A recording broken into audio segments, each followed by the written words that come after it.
ଅଶୋକର ଚକ୍ର ସେଟା ଯୋଉ ଅର ଅଛି କେତେଟା ଅର ଅଛି ଜାଣିଛ? 24ଟି ଅର। ତମେ ଜାଣିଛ କି ଜାତୀୟ ପତାକା ଯୋଉ ହେଇଥିଲା ସେଥିରେ କିଏ ଡିଜାଇନ କରିଥିଲା ଜାଣିଛ? ଜାଣିନା ନା? ପିଙ୍ଗେଲ ଭେଙ୍କୟା। କିଏ? ପିଙ୍ଗେଲ ଭେଙ୍କୟା। ସିଏ ହେଲା ଆନ୍ଧ୍ରପ୍ରଦେଶର ଲୋକ। এইটা কোন জাতীয় পতাকার নୁହଁ ସିଏ ଡିଜାଇନ କରିଥିଲା। ପ୍ରଥମେ ଅଲଗା ଡିଜାଇନ ଥିଲା ତାପରେ ଚେଞ୍ଜ ହେଇ ଆମର ଏଇ ଲାଷ୍ଟ କୁ କଣ ଏଇ ଚିତ୍ରଟି ଅଛି।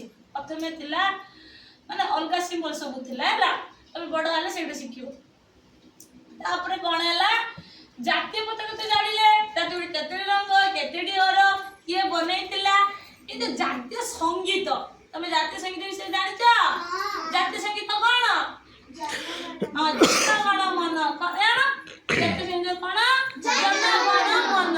ଜନଗଣ ମନ କେତେ ସେକେন্ড ଧରି ଗାନ କରାଯାଏ? କେତେ ସେକେন্ড? Very good. কেতে সেকেন্ড? 52 সেকেন্ড। কেতে সেকেন্ড ধরি গান କରାଯାଏ? 52 সেকেন্ড। জাতীয় সঙ্গীত কিଏ লেখিছি? শোনো খুশি জাতীয় সঙ্গীত কিଏ লেখিছি? রবীন্দ্রনাথ ঠাকুর। ସିଏ ହେଲା କୋଉ ରାଜ୍ୟର ଲୋକ ନା ପଶ୍ଚିମବଙ୍ଗର। କିଏ? ପଶ୍ଚିମବଙ୍ଗର। ଜାତୀୟ ସଙ୍ଗୀତ ହେଲା ଜନଗଣ ମନ। ଜାତୀୟ ଗୀତ ହେଲା ବନ୍ଦେ ମାତରମ୍। ବନ୍ଦେ ମାତରମ୍ କିଏ ଲେଖିଛି? ନା ବଙ୍କିମ ଚନ୍ଦ୍ର ଚାଟାର୍ଜୀ। ସିଏ ବି ହେଲା ପଶ୍ଚିମବଙ୍ଗର ଲୋକ ହେଲା। ଏସବୁ ହେଲା କଣ? ଜାତୀୟତା। ଏଗୁଡା ଏକତା।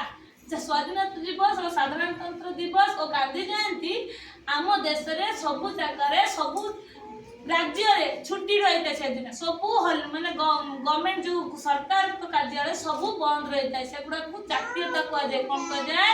ଜାତୀୟତା। ଯେହେତୁ ଆମେ ଏକତା ହେଇକି ସେଇ ପର୍ବକୁ ପାଳନ କରିଥାଏ ତାକୁ ଜାତୀୟ ପର୍ବ ବୋଲି କୁହାଯାଏ ହେଲା।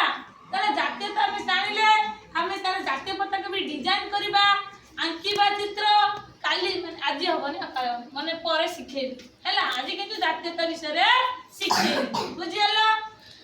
ତାପରେ କଣ ଶିଖିବା? ଜାତୀୟ ପର୍ବପର୍ବାଣି ତ ଶିଖିଲେ ତାପରେ କଣ ଆସିବ?